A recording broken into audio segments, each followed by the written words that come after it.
So we're here today in Teagasc Mellows campus at Athenry. Plenty of people have heard there's been great excitement over the last few days. I'm joined by Henry Walsh, Teagasc technician, and Nicola Featherston, who's doing a PhD now at the Teagasc flock. Folks, you have had a year with 6 lambs. Yeah, she landed here 5 o'clock on Wednesday evening, the 14th.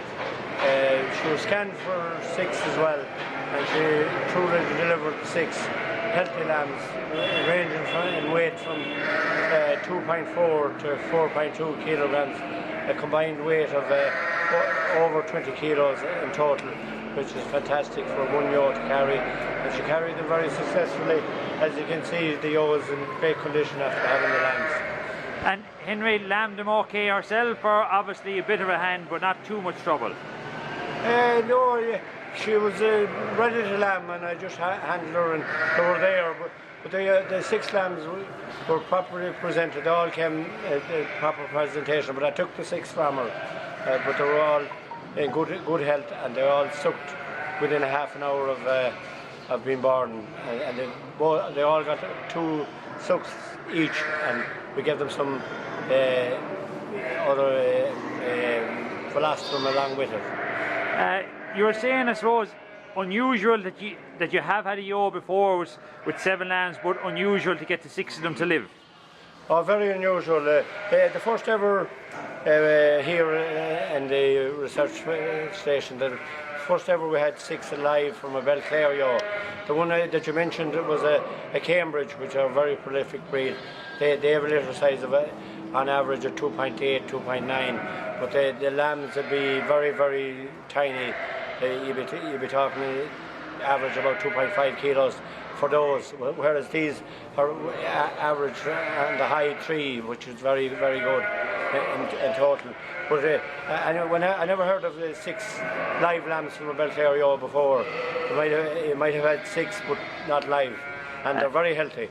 I suppose, while it's great excitement, you are expecting it, and probably unusually your scanner had picked it up. Was that allowing you to give a bit of preferential treatment to her for the last few weeks? Yeah, very true, Darren. She got preferential treatment. We put her out on a straw-bedded area where there was she had a good bit of freedom and a good bit of exercise, and she was getting on average, I'd say, for the last month, 1.5 kilos of concentrate, and she was getting very, very good quality silage, exceptionally good. It was 82 DMD.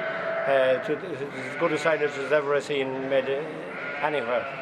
Yeah, because you were saying she was a bit off maybe last night, but this morning she's back to herself, chewing her cud and looking good and healthy again. Yeah, she was very, very healthy after being lambing, and on the Wednesday night, very, very healthy. Yesterday morning she was very healthy, but I noticed that she took a bit of a downturn yesterday evening, and I gave her some glycerol, and I gave her an injection pen strip as well, but she didn't respond much. And we got the vet to her last night, and the vet said she had a uterine infection, so he flushed her out, and said she was on the brink of getting pneumonia as well, which is in excellent form today. Nicola, you've been, I suppose, maybe making sure that they've had enough to drink, but the ewe is doing her job in that regard too, that you haven't had to feed them too much. Yeah, I love to spend all my time here in this pen, but she's a great mother. She's loads of milk. They're not hungry as of yet, but as time goes on we'll probably have to supplement a bit and then artificially rear something in the end. Yeah, so she'll probably rear 2 or 3 of the lambs, and then the others artificially reared. Yeah, it'd be awful to take them away from her, but I'm afraid we'll have to leave probably 2 on her and take the other 4 into artificial rearing. How has lambing gone in general? You're coming near the end of the Teagasc flock lambing? Yeah, I just started the PhD here in September, so it's my first year lambing here.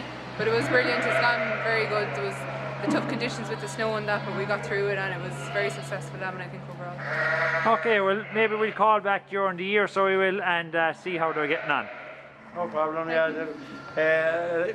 Nicholas just said it there, just mentioned it, that there'll be 4 taken off her, and they'll be put on an artificial rearing unit.